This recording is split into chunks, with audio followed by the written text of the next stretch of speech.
묵상할 하나님 말씀은 여러분 오병이어의 기적에 대한 이야기입니다.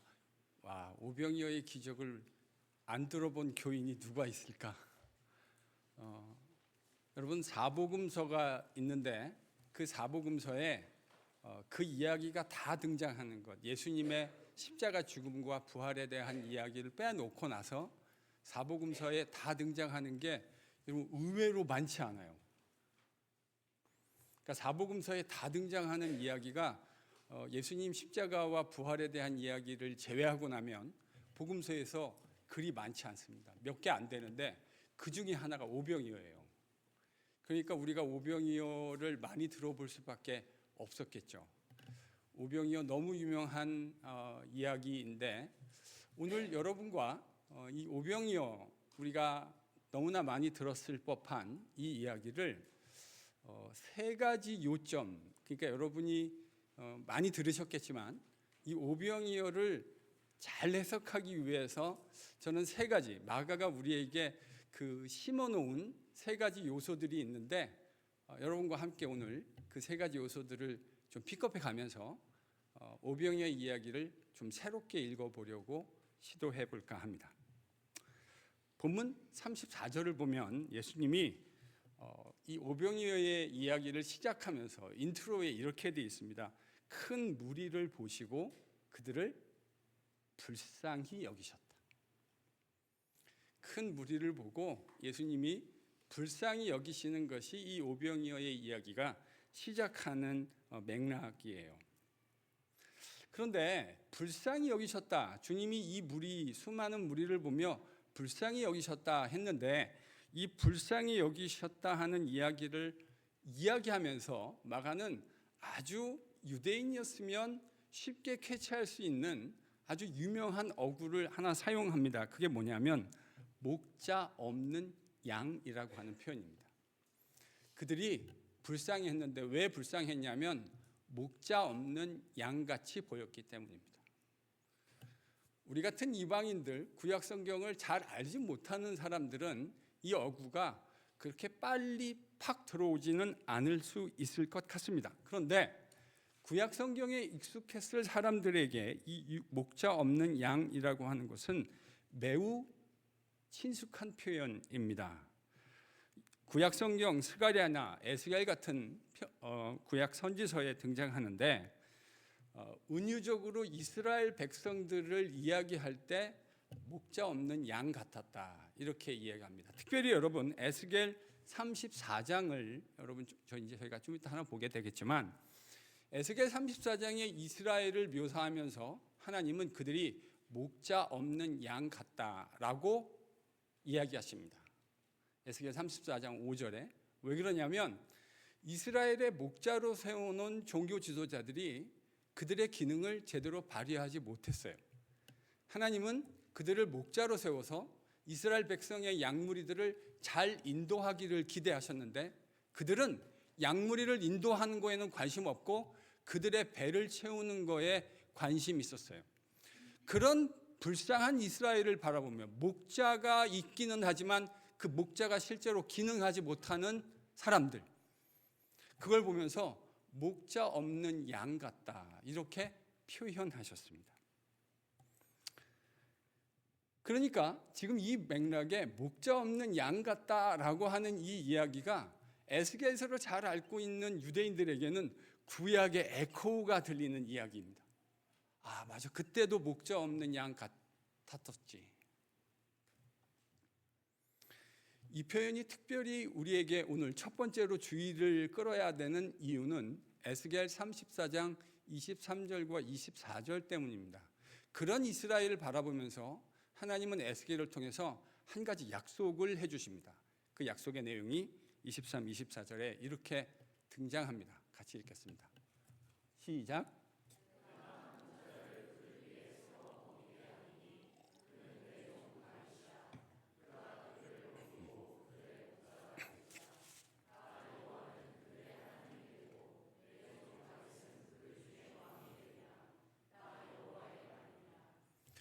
여러분, 이런 목자 없는 이스라엘 같은 목자 없는 양에게 하나님이 무슨 약속을 에스겔을 통해 주셨냐면 뭘 세우겠다고 말씀하시죠?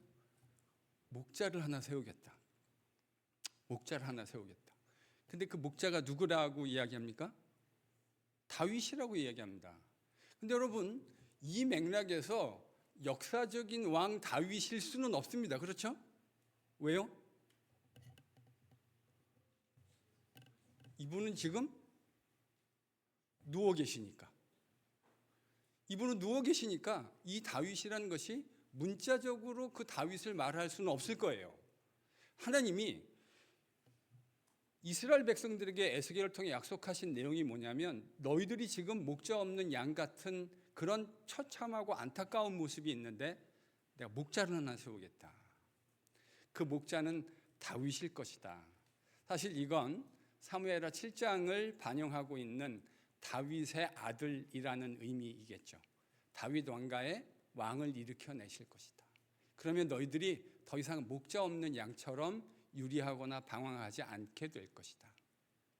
지금 이게 떠오르는 방식으로 마가복음 오병이어의 이야기가 진행되고 있어요. 이게 첫 번째, 여러분이 오병이어를 읽을 때 목자 없는 양이라는 이 어구에서 떠올려내셔야 할 이야기입니다.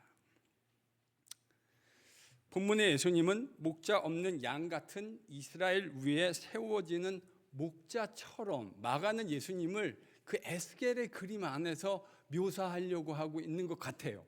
그래서 이 표현이 저는 등장했다고 생각합니다. 날이 저물어 가자 제자들은 예수님과 함께 있다가 주님이 하루 종일 그들을 가르치시고 사역하셨던 것 같은데 날이 저물어 가자 주님께 날이 저물어 간다는 거 좀 리마인드 해드리는 게 좋겠다 이렇게 판단한 것 같습니다. 그 이유가 특별히 지금 그들이 있는 곳이 광야와 같은 곳이었기 때문일 것으로 추정됩니다. 광야라고 하는 것, 먹을 것을 손쉽게 구할 수 없는 환경이라고 하는 것 우리가 쉽게 추측해 볼 수 있겠죠. 그래서 제자들은 예수님께 이거를 알려드리고 저들이 배고프지 않도록 조치를 취하는 것이 좋겠다. 당장 이 많은 사람들을 위한 음식을 구할 수 없을 테니까 그들이 필요한 음식을 개별적으로 구입할 수 있도록 주님께 리마인드 해드리는 것 좋겠다 판단한 것으로 보입니다. 그런데 제자들이 이 이야기를 주님께 해드리자 예수님께서는 제자들에게 다소 뜬금없이 이렇게 말씀하십니다. 너희들이 먹을 것을 주어라. 너희들이 먹을 걸 주어라. 너희가 먹을 것을 주라는 예수님의 말씀을 듣고 나서 제자들은 이렇게 주님께 반문합니다. 200데나리온의 빵을 사서 그들에게 먹도록 주어야 하겠습니까? 여러분 200데나리온의 빵이라는 건 1년 연봉의 3분의 60 대략 7%에 해당하는 적지 않은 돈입니다. 당시 성인이 벌 수 있는 1년 연봉의 대략 67%, 그러니까 3분의 2에 해당하는 돈이라고요. 그러니까 이 사람들이 엄청나게 많았다는 것을 우리가 생각할 수 있겠죠. 이 말을 가지고도. 아직 예수님이 의도하시는 바를 깨닫지 못한 제자들, 아주 현실적인 계산을 한 것이라고 생각합니다. 이상할 게 하나도 없죠. 제자들의 질문에 대답해 주시는 대신 주님은 떡이 몇 개나 있느냐, 현재 너희들 가운데 떡이 얼마나 있느냐를 파악하십니다. 예수님은 제자들을 통해 5개의 떡덩이와 물고기 2마리가 있다라는 이야기를 보고를 들으십니다. 그 당시 떡과 이 물고기는 갈릴리 사람들이 일반적으로 먹는 식사였어요. 한국 사람들이 일반적으로 먹는 식사가 뭐죠? 밥, 김치찌개, 된장찌개 뭐 이런 거잖아요. 그게 우리가 일반적으로 먹는 식사인데 바로 그런 비슷한 식사였던 겁니다. 그런데요, 여기서 두 번째로 우리에게 첫 번째는 에스겔 34장에 등장하는 목자 없는 양이라는 게 중요한 어구였는데 이제 두 번째 우리가 집중해야 할 아주 중요한 포인트가 하나 등장합니다. 그것은 39절 40절에 등장해요. 같이 읽겠습니다. 39절 40절 같이 읽습니다. 시작.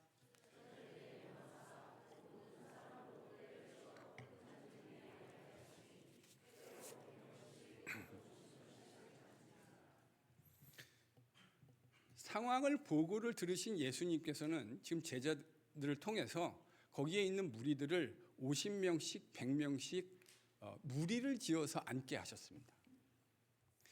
여러분, 이 의미가 뭐라고 생각하세요? 50명씩 100명씩. 일단 이렇게 되면 뭐가 편할까요? 여러분, 50명씩 100명씩 앉으면은 이 인원이 얼마가 되는지를 계수하는데 아주 컨비니언트하겠죠. 그렇죠? 그런 의미도 담겨 있을 것 같아요. 그런데 구약 성경을 좀 읽어본 사람들은 이렇게 50명씩 100명씩 그러면 구약에 떠오르는 스토리가 좀 있습니다.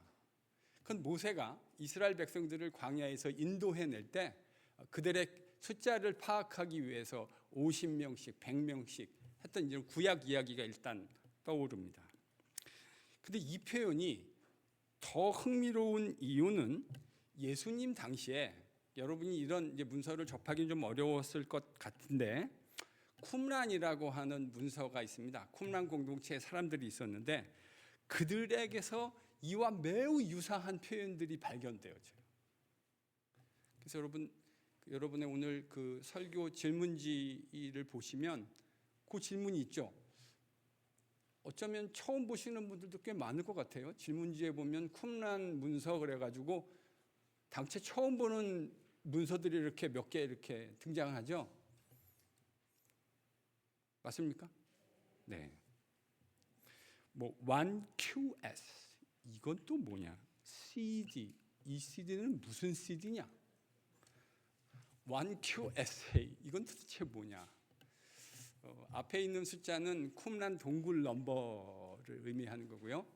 뒤에 있는 건 각 문서가 가지고 있는 이름들입니다. 그걸 약자로 이제 기록해 놓은 건데 이 문서들, 특별히 새 문서에 보면 이 장면하고 너무 흡사한 장면들이 등장해요. 그 뭐냐면 어떻게 앉냐면 사람들이 앉는데 50명, 100명씩 이렇게 때를 져서 무리를 져서 앉는 이야기들이 등장합니다. 근데요, 그때마다 이 50명씩, 100명씩 앉는 무리는 뭐냐면 왜 이렇게 앉아 있냐면 메시아가 여시는 새로운 시대의 뱅퀴트, 그러니까 연회를 기대하고 소망하는 것을 그들은 그렇게 표현했어요. 어떻게 표현했다고요? 메시아가 여시는 새로운 시대를 위한 그 뱅퀴트, 연회를 그들은 이런 모습으로 기념하고 기다리고 있었어요.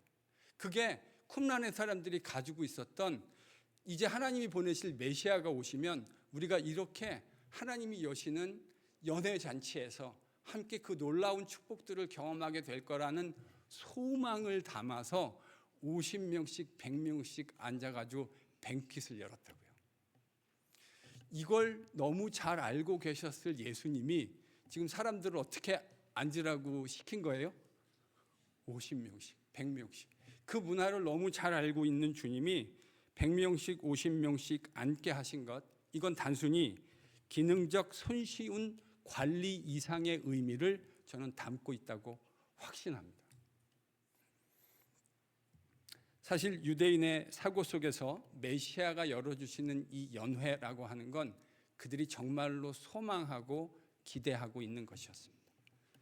그날이 오면, 메시아가 오시면 그가 우리를 하나님의 통치가 드러나는 아름다운 모습으로 인도해 주실 것이라는 그 기대, 메시아가 여실 그 풍성한 잔치를 기다리는 소망의 삶을 그들은 이렇게 표현하며 살아가고 있었던 것이죠.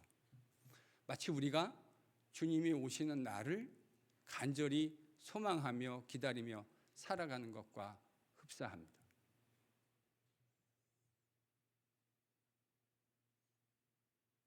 어째 주님 오시는 걸 별로 소망하지 않으시는 표정으로 이야기를 듣고 계시는 것 같은데,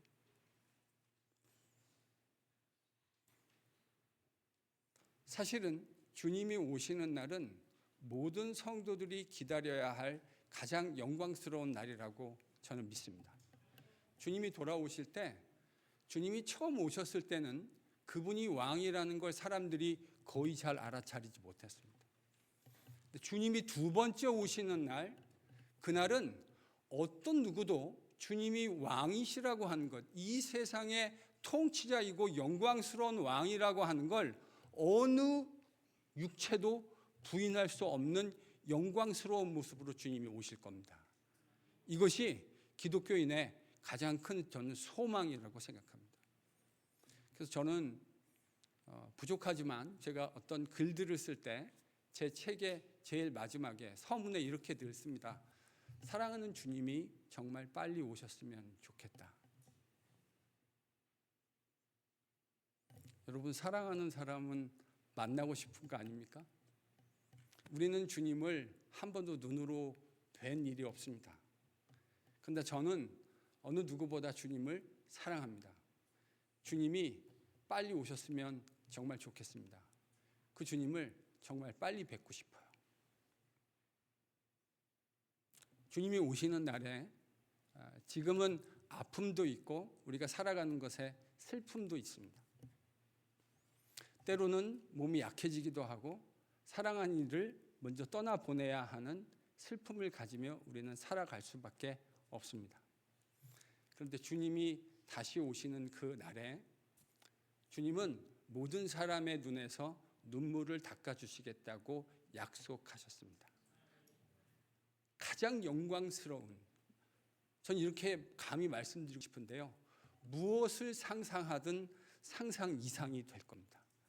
주님이 다시 오시는 날은 성도에게 가장 소망하는 날이어야 하고 우리의 모든 수고가 그리스도 안에서 아름다운 모습으로 보상받는 날이 될 겁니다. 주님을 소망하며 인내하며 걸어갔던 우리의 모든 발걸음 한 걸음 한 걸음을 주님이 놀라운 모습으로 보상해 주실 것입니다. 딱 한 가지 이유, 주님을 사랑했고 주님의 말씀을 믿은 그 사람들, 바로 그 소망을요, 이 메시아 연회가 담고 있는 거예요. 유대인들이 메시아 연회, 메시아닉 뱅퀴시라고 말했을 때 이 개념은 사랑하는 주님이 오셔서, 메시아가 오셔서 우리를 하나님의 통치하러로 이끌어 줄 것이다. 여러분, 이 기대는 사실 선지자 전통에 있습니다.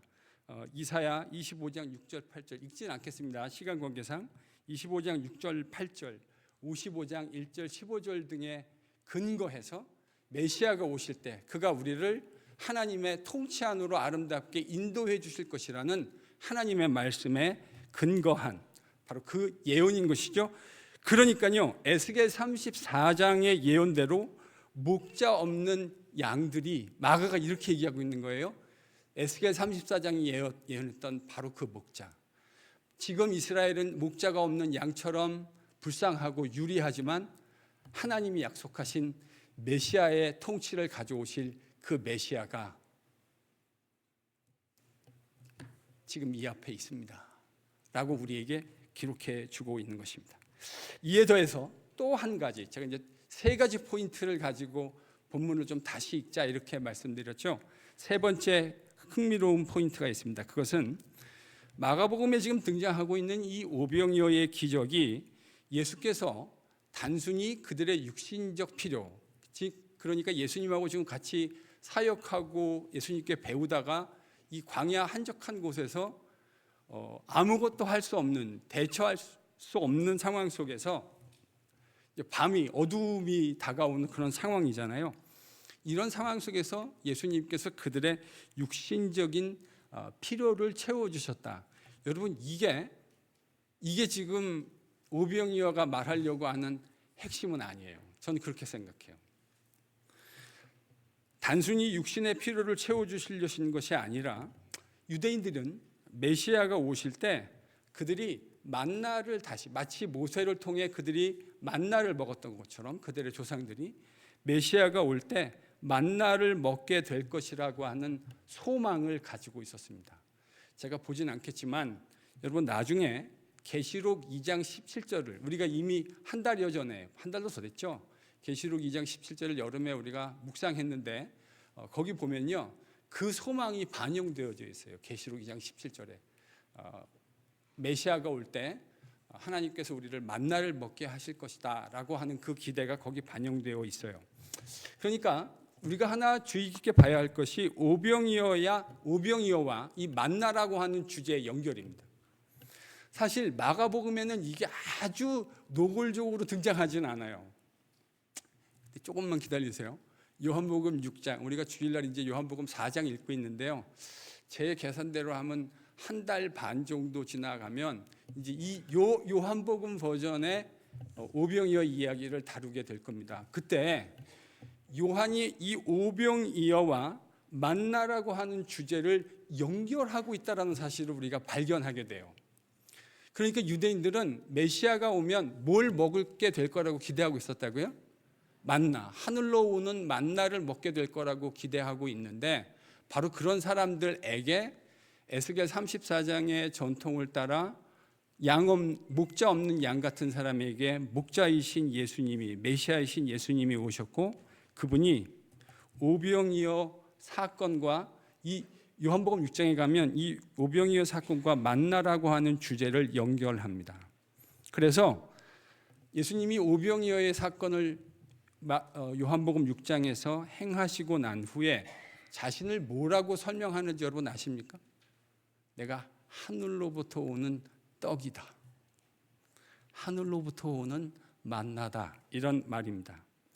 마가는 메시아가 주시는 그 진정한 메시아의 연회, 그게 지금 오병이어의 기적을 통해서 일어나고 있다라고 우리에게 이야기해주고 있는 것입니다.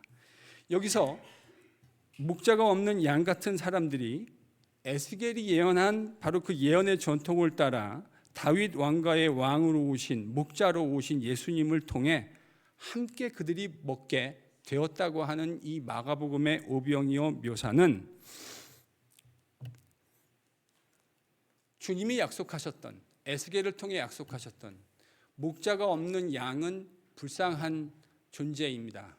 그들은 스스로 자신이 먹을 수 있는 것들을 해결할 능력이 없는 사람들이죠. 그런데 그 목자이신 다윗 계열의 목자를 하나님께서 보내심으로 말미암아 위험에 처해 있는 이 백성들이 광야 한적한 곳에서도, 광야 속에서도 하나님이 허락하시는 메시아적 연회에 참여하게 된다고 하는 사실을 마가는 우리에게 보여주려고 했던 것 같아요.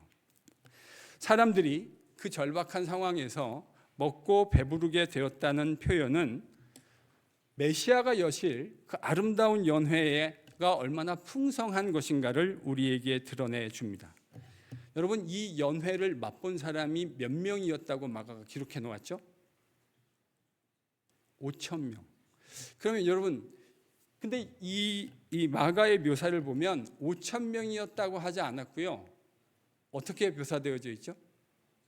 남자가 5,000명이었다. 그럼 이 말 속에는 뭐가 생략되어져 있는 거죠? 여자도 있었다. 그리고 우리는 이 여자 말고 또 누구가 있었다라는 것도 본문 안에서 추론해 볼 수 있죠. 심지어는 아이들도 있었습니다.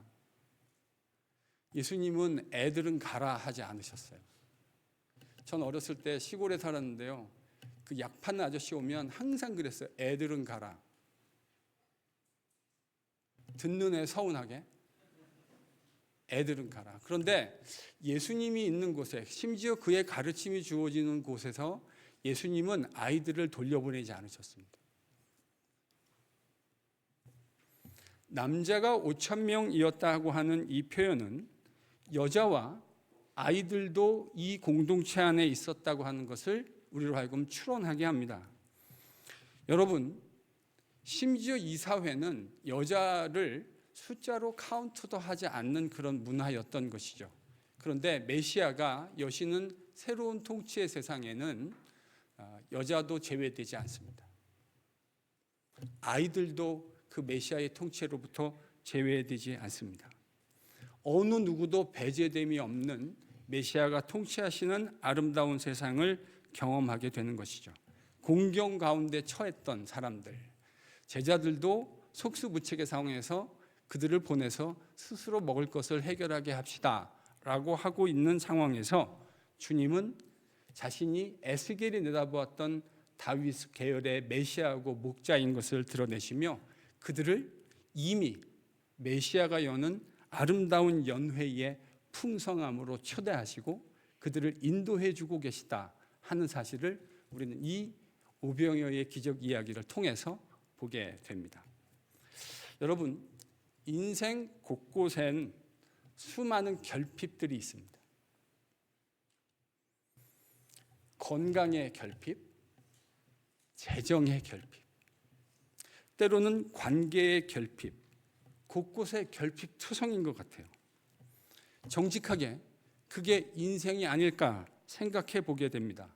어느 누구도 결핍을 원하지 않습니다. 그러나 우리의 원하는 것과 관계없이 인생 도처에는 결핍으로 충만합니다. 본문에서 예수님과 함께 있던 사람들은 음식을 구하는 것이 용이하지 않은 음식의 결핍에 처해 있었습니다. 그들 모두를 먹이려면 200데나리온이라고 하는 결코 적지 않은 돈이 필요했습니다. 제자들은 그 속에서 합리적 대안을 주님께 제시하죠. 무리들로 하여금 가서 스스로 각자의 필요한 것들을 충족시킬 수 있도록 하자는 제안이었습니다. 그것이 주님의 말씀을 듣다가 광야에서 저녁을 맞이하게 된 사람들을 위한 최선의 선택일 거라고 그들은 판단한 것으로 보입니다. 아직 주님이 어떤 분이신지 확실하게 알지 못하고 있는 제자들에게서 나올 수 있는 어쩌면 가장 현실적인 최선의 대안일 것 같습니다. 주님은 바로 이 상황에서 자신이 누구이신지를 드러내시기로 작정하셨습니다. 제자들이 알고 있는 그런 정도의 선생님이 아니라는 사실을 주님은 이 기회를 빌려서 포착하신 것 같아요. 주님은 이 무리들을 목자 없는 양이라고 규정하셨습니다. 이 표현은 말씀드린 대로 구약 여러 곳에서 이스라엘을 나타내는 표현이었습니다. 특별히 이 표현은 에스겔 34장 23절을 떠올리게 합니다. 하나님은 목자 없는 이스라엘, 양 같은 이스라엘에게 자신의 종 다윗을 자신의 백성들을 위해서, 양들을 위해 세울 것이라고 약속하여 주셨습니다. 그를 이스라엘의 목자와 왕으로 삼을 것이고 그는 하나님의 언약 백성인 이스라엘을 친히 먹이게 될 것이라고 말씀해 주셨습니다. 지금 마가는 바로 그 에스겔 34장이 바라봤던 그 목자가 예수님이라고 우리에게 이야기해 주고 있는 것입니다. 그 목자가 자신의 양인 이스라엘을 친히 광야에서 먹이고 있기 때문입니다. 물론 여러분, 당신의 백성들의 목자로 그분이 궁극적으로 우리를 먹이시는 그 종말론적인 마지막 날은 여전히 우리에게도 미래로 남아 있습니다. 주님이 오실 때 우리는 주님이 진정한 목자가 되신다는 사실, 아무런 결핍이 없는 목자가 되신다는 사실을 분명하게 깨닫게 될 겁니다. 그러나 지금 그분의 백성과 제자의 삶이 그분의 다스림과 동떨어진 별개의 것이라는 의미는 결코 아닙니다. 2000년 전 팔레스틴의 한 광야에서 주님은 아직 종말론적 마지막 날이 완성되어지지는 않았지만 이미 주님의 다스림 안에 들어와 있는 양들의 모습이 어떠할지를 미리 프리뷰로 보여주셨습니다.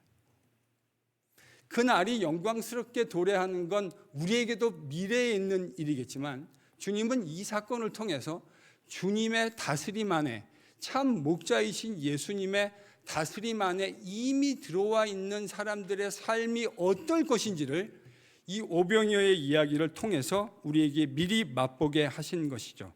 여러분, 이건 오늘을 사는 주님의 제자인 우리에게도 여전히 똑같은 원리로 작동한다고 생각합니다. 주님이 다시 오실 겁니다. 그님이 다시 오셔서 이 나라를 완성하실 거예요. 그 나라를 완성하실 때 우리는 주님이 다스려 주시는 것이 얼마나 놀랍고 얼마나 아름다운 일인지 분명하게 경험하게 될 겁니다. 그것에 대해서 일말의 의심도 가지고 있지 않습니다. 그러나 2000년 전 광야의 한 무리들이 그랬던 것처럼 오늘날 주님의 제자들도 주님의 다스림과 보살핌 안에서 여전히 거하며 살아갑니다. 그날이 아직 완성되지는 않았지만 우리는 여전히 우리의 삶의 모든 부분을 다스리고 통치하고 인도해 주실 주님의 통치 아래서 살아가고 있습니다. 여러분, 이게 예수님을 믿고 그분을 왕으로, 우리의 목자로 섬기며 살아간다는 아주 현실적인 의미일 겁니다. 그는 당신의 백성들을 긍휼히 여기십니다. 그들의 필요에 민감하십니다. 그 백성들의 목소리와 청원에 응답하여 주실 겁니다. 그들의 결핍을 보시고는 그들이 필요한 것이 무엇인지 구체적으로 채워 주실 겁니다. 그 나라가 완전히 영광스러운 모습으로 아직 완성되지는 않았다고 해서 우리가 경험하는 그분의 통치가 가짜라는 말은 결코 아닙니다. 우리를 다스리고 통치하시고 공급하시는 그분의 역사는 지금도 우리의 삶의 현장 가운데서 일어나고 있다는 사실을 믿으실 수 있기를 바랍니다. 믿음으로 바라보는 자.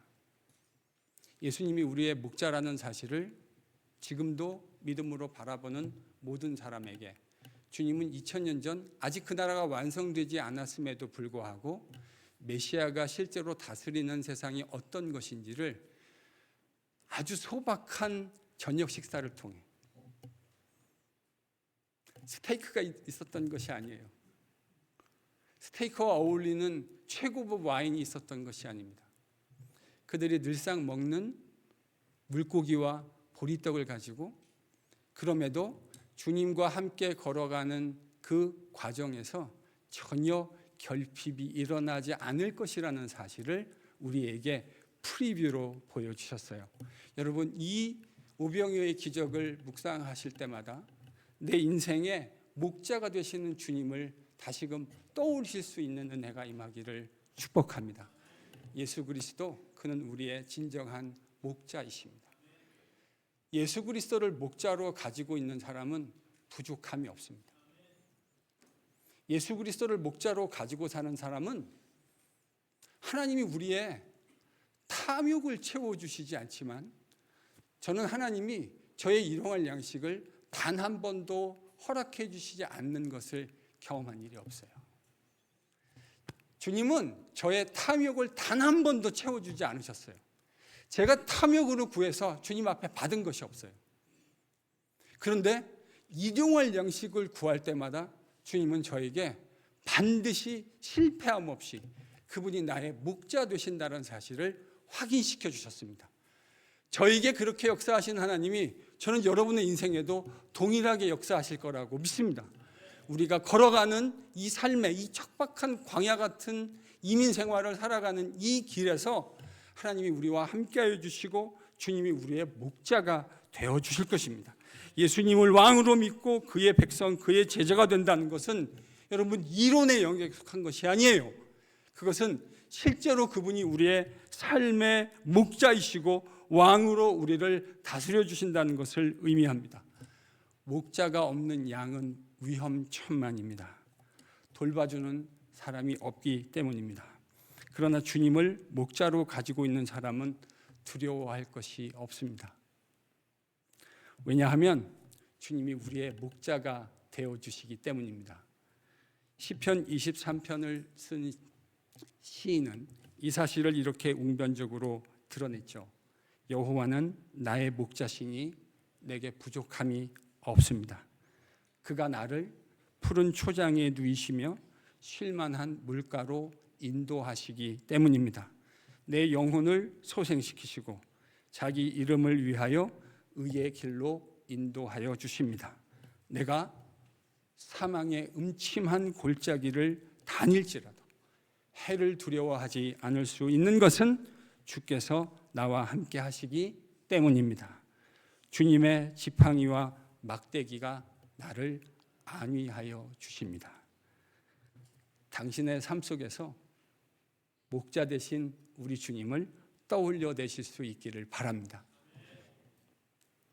혼자 감당하기 어려운 인생의 수많은 우여곡절 속에서 주님이 우리의 목자 되신다는 사실을 여러분 떠올려 내실 수 있었으면 참 좋겠습니다.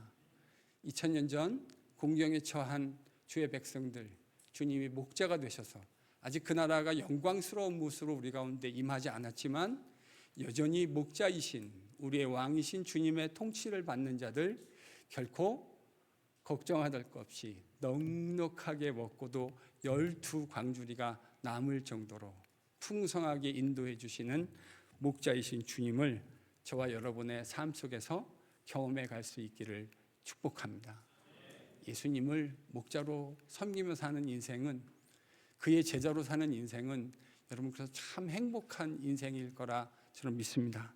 이 귀한 주님, 이 금요일 밤에 우리 마음속에 우리가 만나는 모든 어려운 인생살이의 질곡들마다 참 목자이신 예수 그리스도, 그를 따라 한 걸음, 그분 뒤에서 목자의 인도함을 따라 한 걸음 한 걸음 그리스도의 영광스러운 나라를 사모하고 그 나라에 우리의 모든 초점을 맞추며 살아가는 KPC의 귀한 성도 한 분 한 분 다 되실 수 있기를 예수님의 이름으로 간절히 축원합니다.